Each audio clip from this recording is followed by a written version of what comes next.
एक बार की बात है, बुद्ध भगवान एक गांव में उपदेश दे रहे थे। उन्होंने कहा कि हर किसी को धरती माता की तरह सहनशील तथा क्षमाशील होना चाहिए। क्रोध ऐसी आग है जिसमें क्रोध करने वाला दूसरों को जलाएगा तथा खुद भी जल जाएगा।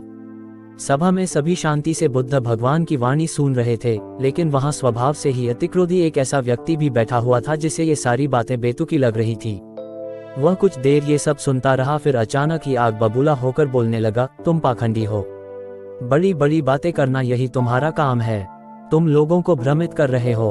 तुम्हारी ये बातें आज के समय में कोई मायने नहीं रखती। ऐसे कई कटु वचन सुनकर भी बुद्ध शांत रहे। उसकी इन बातों से ना तो वे दुखी हुए, ना ही कोई प्रतिक्रिया की। ये देखकर वह व्यक्ति और भी क्रोधित हो गया और भगवान बुद्ध के मुंह पर थूककर वहां से चला गया। अगले दिन जब उस व्यक्ति का क्रोध शांत हुआ तो वह अपने बुरे व्यवहार के कारण पछतावे की आग में जलने लगा और वह उन्हें ढूंढते हुए उसी स्थान पर पहुंचा। पर बुद्ध भगवान कहाँ मिलने वाले थे, वह तो अपने शिष्यों के साथ पास वाले अन्य गांव में निकल चुके थे। व्यक्ति ने बुद्ध भगवान के बारे में लोगों से पूछा और ढूंढते ढूंढते वहां पहुंच गया जहां भगवान बुद्ध प्रवचन दे रहे थे। उनको देखते ही वह उनके चरणों में गिर पड़ा और बोला, मुझे क्षमा कीजिए प्रभु। बुद्ध ने पूछा, कौन हो भाई, तुम्हें क्या हुआ है, क्यों क्षमा मांग रहे हो? उसने कहा, क्या आप भूल गए? मैं वही हूँ जिसने कल आपके साथ बहुत बुरा व्यवहार किया था। मैं शर्मिंदा हूँ। मैं मेरे दुष्ट आचरण की क्षमायाचना करने आया हूँ। भगवान बुद्ध ने प्रेम पूर्वक कहा, बीता हुआ कल तो मैं वही छोड़कर आ गया और तुम अभी भी वही अटके हुए हो। तुम्हें अपनी गलती का आभास हो गया, तुमने पश्चाताप कर लिया, तुम निर्मल हो चुके हो। अब तुम आज में प्रवेश करो। बुरी बातें तथा बुरी घटनाएं याद करते रहने से वर्तमान और भविष्य दोनों बिगड़ जाते हैं।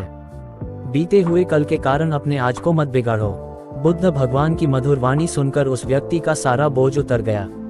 उसने भगवान बुद्ध के चरणों में पड़कर क्रोध त्याग किया तथा क्षमाशीलता का संकल्प लिया। बुद्ध ने उसके मस्तिष्क पर आशीष का हाथ रखा। उस दिन से उसमें परिवर्तन आ गया और उसके जीवन में सत्य, प्रेम व करुणा की धारा बहने लगी। मित्रों, बहुत बार हम भूत में की गई किसी गलती के बारे में सोचकर बार बार दुखी होते और खुद को कोसते हैं।